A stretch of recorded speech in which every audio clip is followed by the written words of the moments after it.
Salut les amis, aujourd'hui pour le livre des juges, c'est un livre qui fait presque 360 ans, quelque chose comme ça, même plus, alors que c'est un des 22 livres des prophètes, entre Josué jusqu'à Malachi, une période qui couvre moins de 900 ans, entre moins 1273 et moins 350 environ.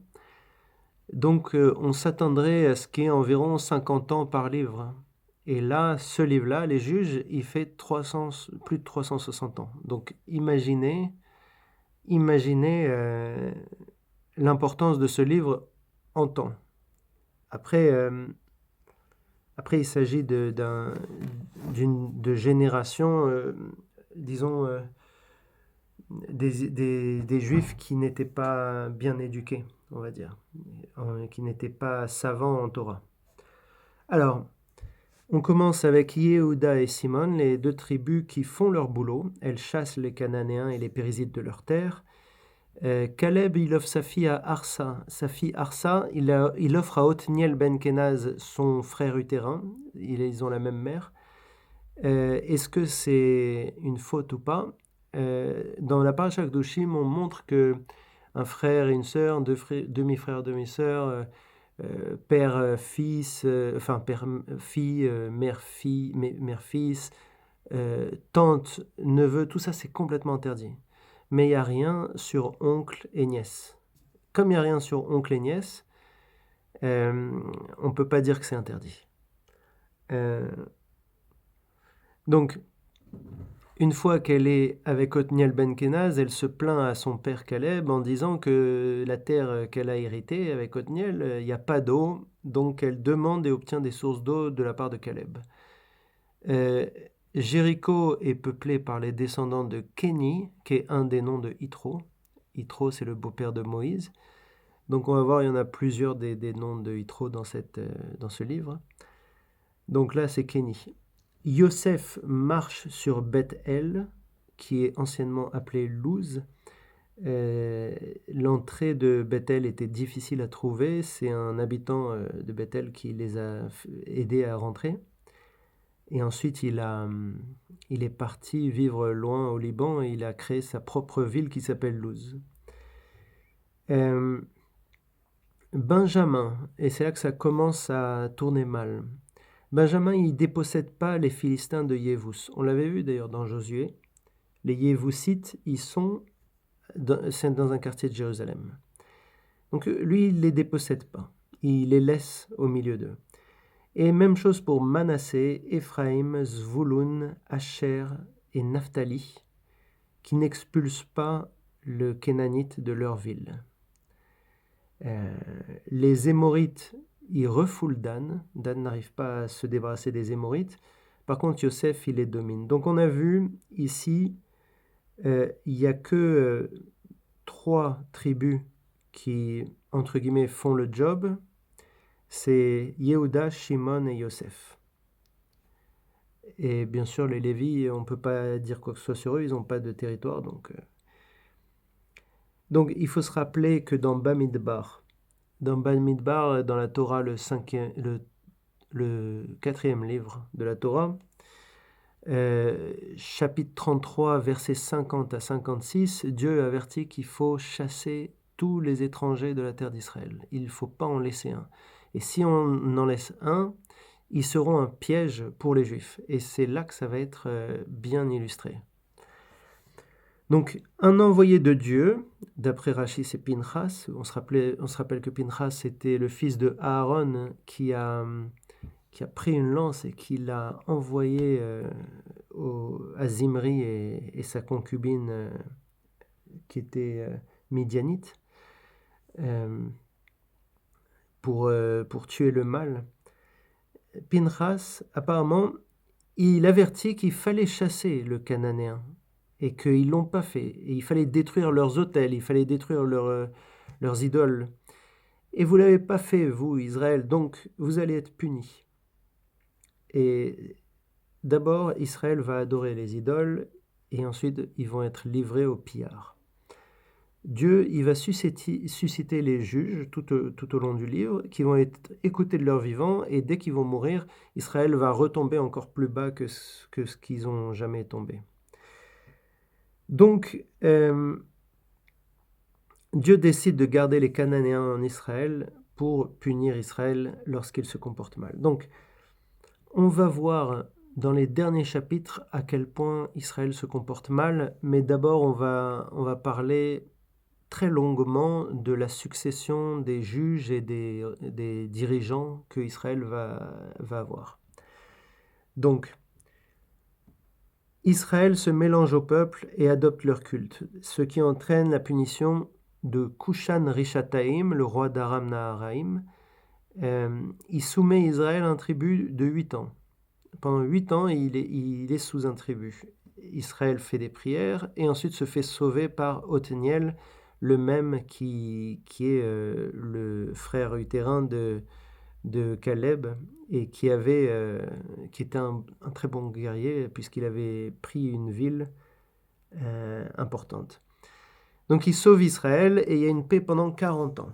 À la mort de Othniel, Israël retombe dans la faute. À ce moment-là, il y a le roi de Moab, Églon, qui est très très gros. Il s'empare de Jéricho avec Ammon et Amalek. On voit pas souvent Amalek. On voit les Philistins, mais on voit pas souvent Amalek. Là, c'est un des rares cas. Donc Israël sert Églon 18 ans cette fois-ci. Et Ehud ben Gera, qui est gaucher et qui est de la tribu de Benjamin, il tue le gros roi Églon avec une épée qui le transperce à peine parce qu'il est très gros. Et ensuite, il attaque les Moabites en Éphraïm, qui sont sur le terrain d'Éphraïm. À ce moment-là, il y a 80 ans de paix. Et en parallèle, on parle de Shagmar ben Anat qui libère Israël des Philistins avec des aiguillons de bœuf. À la mort de Ehud, donc qui a libéré Israël, Israël refaute. Et à ce moment-là, il y a Yavin, le roi cananéen de Khatsor, et son général Sisera, qui molestent Israël pendant 20 ans. Ils vont infliger une vraie terreur qui va être décrite un peu plus tard. La juge Dvora, qui est sous un palmier, qui est très riche selon Rashi, et qui est en Éphraïm, elle demande à Barak ben Avinoam de la tribu de Naphtali d'attaquer ensemble le général Sisera. Et le Barak, il dit « Je viens que si tu viens avec moi », et Dvora, elle prophétise que l'honneur reviendra à une femme. Donc Sisera, il perd la bataille, il se réfugie chez Yaël, qui est la femme de Héver, un descendant de Horav, encore Yitro, un nom de Yitro. Et Yaël lui offre du lait, des dattes, il s'endort, elle prend un pic de tente et un marteau et elle le tue dans son sommeil. Et Barak, il arrive juste pour constater, et c'est la fin du roi Yavin, puisque son général Sisera est mort. À ce moment-là, il y a le cantique de Dvora et Barak. Dans ce cantique, il raconte qu'Israël vivait dans la terreur, que Réhouven, la tribu Réhouven a été attentiste lorsqu'il y a eu la guerre, et Dan et Asher n'ont pas pris part. Donc déjà, on va voir qu'il y a des divisions qui vont se creuser en Israël. À ce moment-là, il y a 40 ans de repos et le compteur des fautes, il est remis à zéro grâce au cantique, parce que voilà, c'est Rashi, il pense que le cantique, il fait des miracles. Ensuite, Israël retombe dans la faute. Les Midianites affament Israël 7 ans. Donc Israël se cache dans les grottes. Gidon de Manassé rencontre un ange de Dieu et il est choisi pour libérer Israël.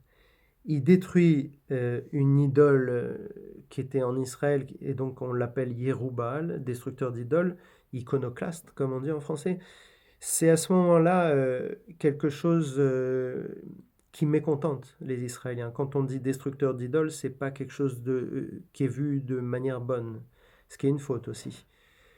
À ce moment-là, comme il a rencontré cet ange de Dieu et qu'il comprend qu'il est choisi pour libérer Israël, il veut demander encore des preuves et des miracles à Dieu parce qu'il est vraiment pas sûr. Donc, il y a une toison qui doit être mouillée quand le sol est sec et il y a une toison qui doit être sèche quand le sol est mouillé. Et donc, une fois qu'il a ces deux miracles, il attaque. Juste, ça manque un manque de foi, mais il faut quand même noter que le premier miracle qu'il a demandé, c'était un miracle impossible. C'était que la rosée s'arrête. Or, c'est une promesse de Dieu d'avoir toujours arrosé. Donc, Dieu ne voulait pas forcément arrêter la rosée juste pour lui. Donc, Gidon, lui, il guide une armée de 32 000 hommes, sans jeu de mots. L'armée, elle est trop nombreuse. Donc, il va enlever tous ceux qui sont apeurés. Il reste que 22 000 hommes. Et ensuite, il va voir qui c'est qui boit, comment il boit. Ceux qui boivent avec les mains, ils sont choisis, alors que ceux qui s'accroupissent pour boire, c'est des idolâtres, ils sont rejetés. Donc, il reste 300 hommes. Avec ces 300 hommes, Gidon marche vers l'ennemi. Il sonne les trompettes autour du camp midianite. Les Midianites s'affolent et ils s'entretuent eux-mêmes. À ce moment-là, ils arrivent à coincer les princes Orev et Zéev, et ces princes sont décapités par Éphraïm. Il y a 120 000 hommes tués, 120 000 hommes ennemis, et il reste que 15 000 hommes. Ces 15 000 hommes, ils sont sous deux princes midianites qui s'appellent Zéva et Tsalmona. Et l'armée de 300 hommes de Gidon passe par Sukkot et Pénuel. Et Sukkot et Pénuel, ils refusent de donner du pain aux hommes de Gidon. Donc là, on voit que la division en Israël, elle s'approfondit. Donc comme ils refusent de donner du pain, qu'est-ce qu'il fait Gidon?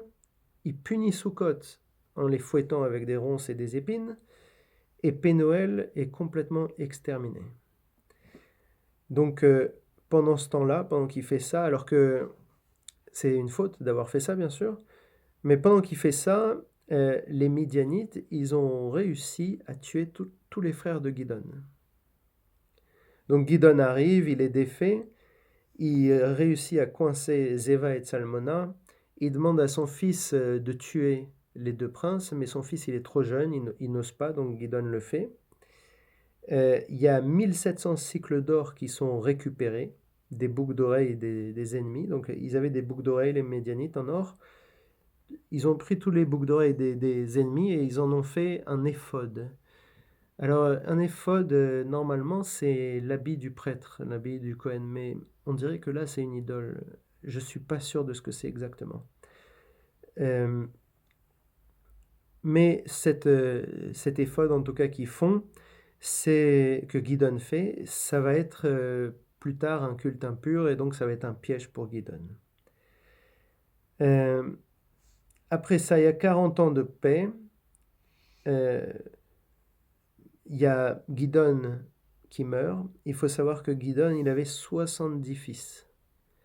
Et l'un de ses fils avait été fait avec sa concubine et sa concubine l'avait appelé Avimelech, du même nom que le roi philistin qui était entre guillemets ennemi de Abraham et qui a fait un deal avec Abraham.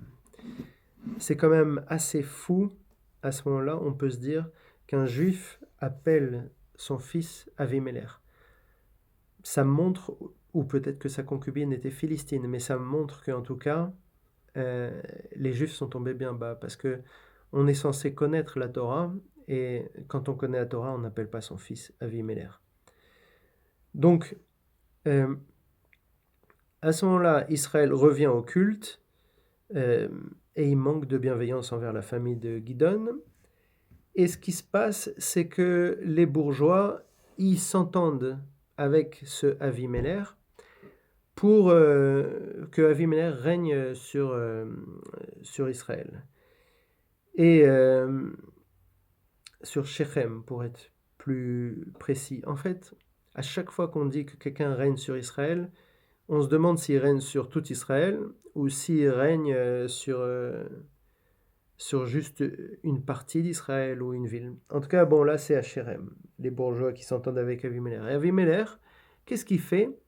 Eh bien, il tue tous les 70 fils, les 69 fils, 68 fils de Gidon, et il rate le dernier, qui s'appelle Yotam, qui revient pour maudire les bourgeois, et sa malédiction aura de l'effet.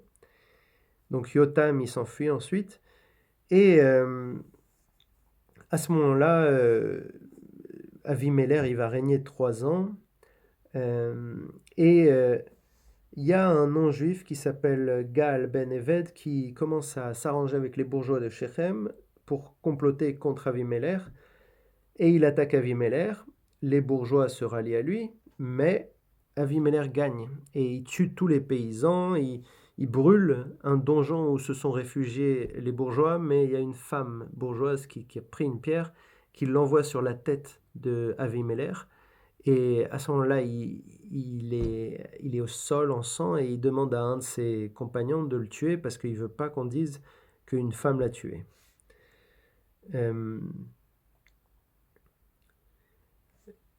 Donc ensuite, après Avimelech, il y a Tola, le fils de Poua, qui est fils de Dodo dans la tribu Issachar, qui demeure à Shamir, en Éphraïm, on ne sait pas pourquoi, qui gouverne 23 ans. Ensuite, il y a Yaïr, fils de Gilad, qui règne 22 ans, et qui a 30 fils. Puis Israël fait le mal, ils servent des idoles, et les Philistins et les Ammonites oppriment Israël des deux côtés du Jourdain, pendant 18 ans. Et ensuite, il y a une Teshoua. À partir de là, on en est à 300 ans après la mort de Moïse. Si vous additionnez les règnes et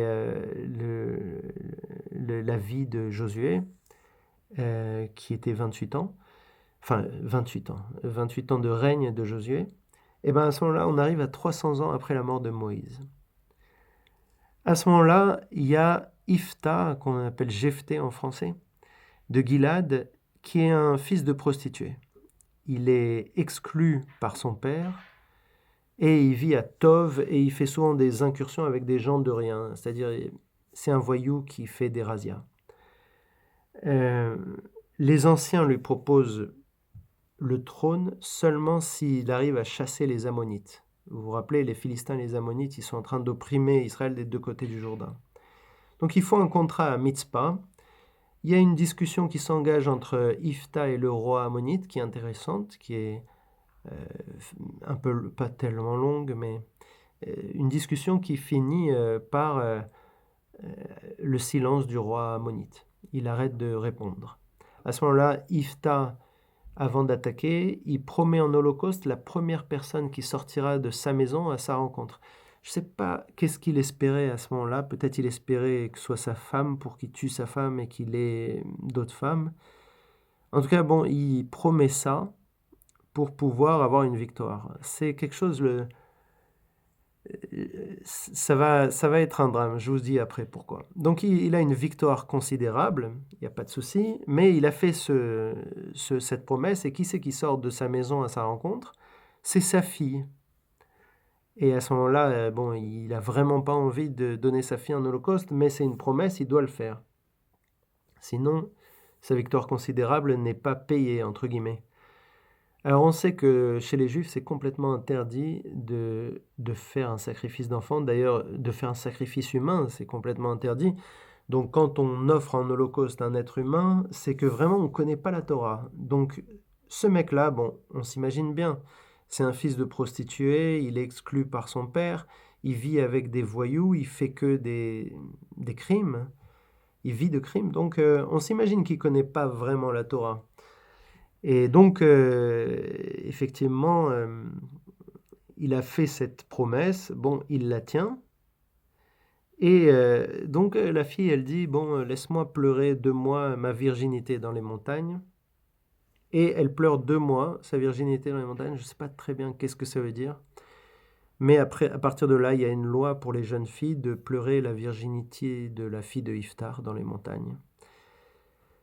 À ce moment-là, Éphraïm, la tribu d'Éphraïm, ils attaquent Ifta.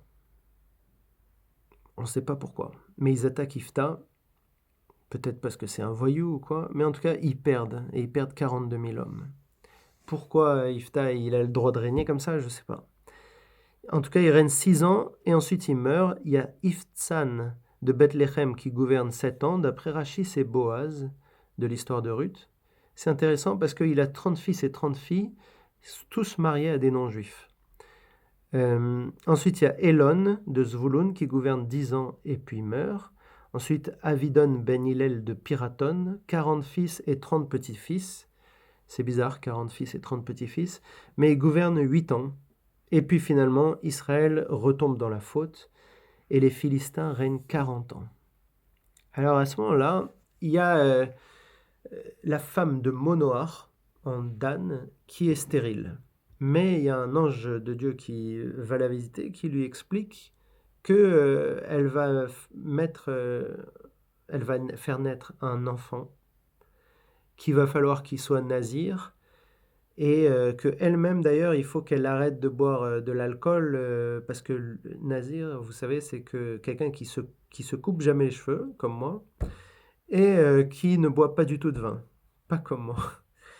Et donc, à ce moment-là, elle doit arrêter de boire du vin. Alors bon, le mari, il est très incrédule, il demande à revoir, et puis finalement, l'ange, il se remet en vision de la femme, mais il n'est pas là, et puis finalement, voilà, bref, il y a un petit aller-retour comme ça. Bref, c'est comme ça que Samson naît. Samson, lui, c'est pas forcément un voyou. Je dirais... on a l'impression qu'il y a une décadence éternelle à ce moment-là d'Israël, mais je dirais que Samson, il n'est pas pire que Iftar. On va voir pourquoi. Il est intéressé par les femmes, mais à part ça, il fait pas de... Déjà, il n'est pas comme Avimelech, il n'a pas tué tous ses frères. Il respecte les juifs, il tue pas de juifs.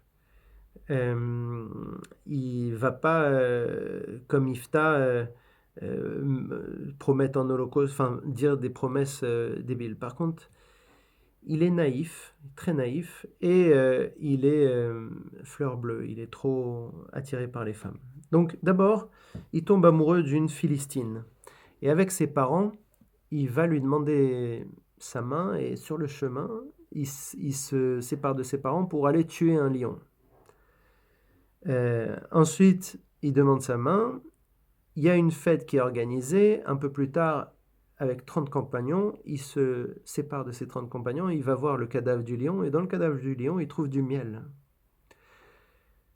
Il doit y avoir plein de commentaires sur ça. Mais en tout cas, il trouve du miel dans le cadavre du lion. Et donc, ça lui inspire une devinette qui va poser à ses compagnons sous forme de pari. Voilà, si vous trouvez ma devinette, je vous offre à chacun une chemise. Mais si vous ne la trouvez pas, vous m'offrez à chacun m'offre une chemise. Et vous avez une semaine, donc une semaine de célébration. Donc, la devinette, c'est qu'est-ce qui est fort, qui est de la douceur, sort de... Je ne me rappelle plus quand c'est fait, mais en gros, la réponse, c'est le lion avec le miel. Et personne ne trouve pendant 4 jours, et puis les compagnons de Samson, ils disent à la Philistine, allez, tu peux pas nous aider, là, tu peux pas lui demander un petit peu, parce que... Et elle lui demande, à la fin, il lui dit. Et elle le trahit, elle donne la réponse aux compagnons. Et on va voir un peu plus tard pourquoi. Donc, les compagnons, ils disent la réponse. Samson, il va à Ashkelon tuer 30 Philistins, leur prendre leur chemise et les donner à ses compagnons pour le pari. Et donc, à partir de là, il est un peu fâché, mais il rentre à la maison sans conséquence. Un peu plus tard, Samson, il va réclamer sa Philistine, mais son père, il se tient devant la porte et dit non, tu rentres pas. Et Samson, il dit, mais pourquoi? Il dit, parce que elle s'est mariée à quelqu'un d'autre. Et qui c'est ce quelqu'un d'autre? C'est un des 30 compagnons. Donc la Philistine, peut-être elle est tombée amoureuse d'un des 30 copains de Samson, et elle a préféré être avec lui qu'avec Samson. À partir de là, Samson, il comprend qu'il les quitte. C'est-à-dire que s'il doit faire du mal aux Philistins, eh ben, ils l'auront bien mérité, puisqu'ils ne tiennent pas leur parole. Là, il y a quelque chose qu'on pourrait se poser comme question. Comment ça se fait que Samson, il ne peut pas supporter que le père ne tient pas sa parole, mais par contre, il accepte de se faire trahir à plusieurs reprises. Là, c'est la première fois, mais à plusieurs reprises, il va accepter de se faire trahir par des femmes. Et on va voir que dans la décadence, depuis le début, on parle beaucoup de femmes. Vous voyez, Avimelech, il voulait vraiment pas qu'on dise qu'il a été tué par une femme. Pour lui, ça aurait été une honte. Et là, on voit que Samson, il accepte que les femmes, elles peuvent dire n'importe quoi et être traîtres. Il n'y a pas de souci. Par contre, un homme, il peut pas. Bref. À ce moment-là, il commence à se venger. Samson, il commence à enflammer les champs des Philistins en mettant des torches aux queues de renards à qui il fait peur. Et donc, les champs des Philistins sont en feu. Et les Philistins apprennent pourquoi et qui. Et ils se vengent déjà en brûlant la fille et le père. Et après, ils vont attaquer Samson. Mais Samson, il les bat. Il est bas. Et c'est quelque chose d'extraordinaire. Il savait peut-être que Samson était très fort puisqu'il avait tué 30 hommes, mais je ne sais pas s'il les avait tués en cachette ou quoi. Mais là, il les bat. Et ensuite, il va se cacher dans une grotte. À ce moment-là, les Philistins, ils essayent de persécuter un peu les Juifs pour récupérer Samson. Et Yehuda, il arrive envers Samson, il lui dit de se rendre. Et Samson accepte. Il n'attaque pas Yehuda. Donc Samson, il accepte de se livrer aux Philistins. Quand il se livre aux Philistins, il trouve une mâchoire d'âne, il prend la mâchoire d'âne et il tue 1000 hommes avec cette mâchoire d'âne. Donc vous imaginez qu'il va devenir juge, entre guillemets, juge, c'est dirigeant. Donc il va régner sur Israël 20 ans. Pendant ces 20 ans, il va tomber amoureux d'une fille à Gaza. Ça paraît difficile à imaginer qu'on tombe, mais bon, lui il est tombé amoureux d'une fille de Gaza. Quand il va la voir, on cherche à le tuer et du coup il brise la ville. Donc ça passe et ensuite il tombe amoureux de la fameuse Delilah. Samson et Delilah. Donc Delilah, dès le début, les princes philistins l'approchent pour lui proposer de l'argent. Il dit, si jamais tu comprends le secret de la force de Samson, on te donne de l'argent. Chaque prince te donnera de l'argent. Donc elle essaie de lui demander, il lui ment, elle le trahit 3 fois. 3 fois, il lui dit des bêtises, et 3 fois, elle le trahit, et pourtant, 3 fois, il continue, et puis à la fin, il lui dit la vérité. Là, c'est vraiment très surprenant, ça montre soit sa volonté de mourir, soit sa volonté soit son total aveuglement sur la nature des femmes qui font que de le trahir, les femmes philistines. Donc, il lui explique que sa force vient du fait qu'il est nazir, qu'il ne s'est jamais coupé les cheveux, il n'y a jamais une lame qui a touché ses cheveux.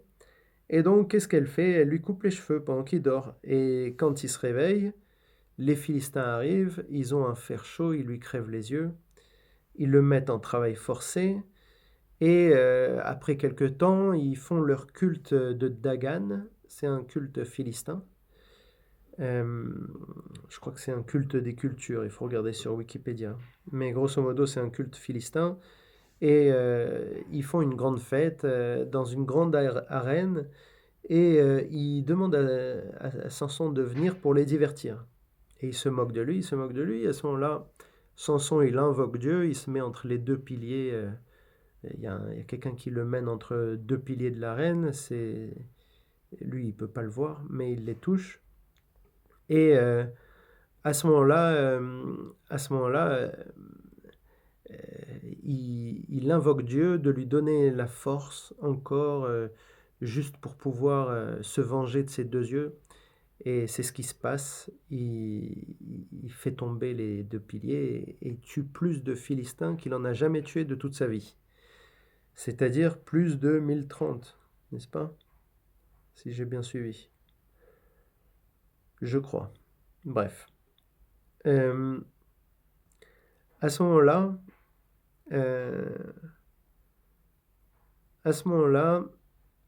je pense que l'histoire des juges est terminée. Samson, je pense que c'est le dernier juge.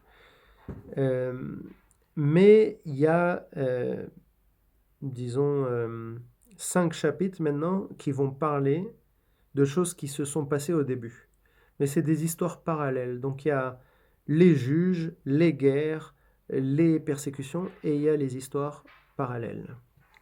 Donc, on parle de la maison de Micha. C'est un idolâtre qui est en Éphraïm et qui fait une idole. Et sur son passage, il y a un Lévi qui passe. C'est un Lévi très important parce que c'est le fils de Gershon, qui est le fils de Moïse. Donc c'est le petit-fils de Moïse, c'est pas rien. Il arrive et il cherche quelque part où loger. Et puis il voit dans cette maison d'idolâtres juifs qu'il peut être logé et nourri et devenir prêtre. Et il est très content d'avoir un prêtre d'une telle envergure. Donc il devient le prêtre de la maison de Micha. À ce moment-là, il y a Dan, la tribu de Dan, qui vient pour exterminer Laïch. Je crois que c'est une ville juive. Donc c'est bizarre. Mais ils viennent, ils passent par cette maison de Micha. Ils sont très impressionnés, surtout par le Lévi et par l'idole. Et il décide de voler l'idole et le Lévi. Et le Lévi, il le convainc de les suivre. Et le Lévi, il accepte. Donc il il devient le prêtre de Dan, lui et ses descendants, tout le temps que le temple est à Shiloh. Et en fait, c'est du terrorisme, parce que on peut pas, comme c'est toute une armée, Dan, c'est toute l'armée de Dan qui fait ça. Le propriétaire de la maison de Micha, il a beau pleurer, crier, il peut rien faire. Donc à ce moment-là, il y a une phrase qui est souvent répétée: en ce temps-là, Israël n'avait pas de roi, chacun faisait ce qu'il voulait. Et ça annonce qu'il va y avoir des rois plus tard. Mais aussi, il y a un double sens, c'est toujours comme ça dans la Torah. Tout ce que je vous ai dit depuis le début, même le lion avec le miel, c'est un double sens. Mais là, sous-entendu, Israël ne suivait pas Dieu. Donc, une autre histoire atroce. Donc c'est un Lévi et sa concubine infidèle, qui est de Yehuda, qui passe à Giva en Benjamin parce qu'il ne voulait pas loger chez les Cananéens. Donc c'est un type bien. Il ne voulait pas loger chez les Cananéens. Il va à Giva avec sa concubine infidèle qui vient de Yehuda. Mais personne ne veut l'héberger. À la fin, il trouve un vieillard qui veut bien l'héberger, mais il y a des dépravés qui tournent autour de la maison du vieillard et qui demandent à violer le Lévi. Donc, ça rappelle l'histoire de Sodome et Gomorrhe. Ça montre à quel point Israël est tombé bas, en tout cas la tribu de Benjamin. Et à ce moment-là, pour les calmer, il leur offre sa concubine. Vous vous rappelez que Lot avait proposé d'offrir ses filles vierges aux dépravés qui étaient autour de sa maison, et puis les anges, ils ont empêché ça. Ils ont sauvé les filles et Lot.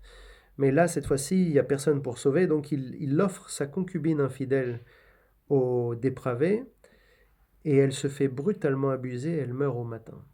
À ce moment-là, le Lévi, il est horrifié, il coupe sa concubine en 12 parties, et il envoie une partie dans chaque tribu.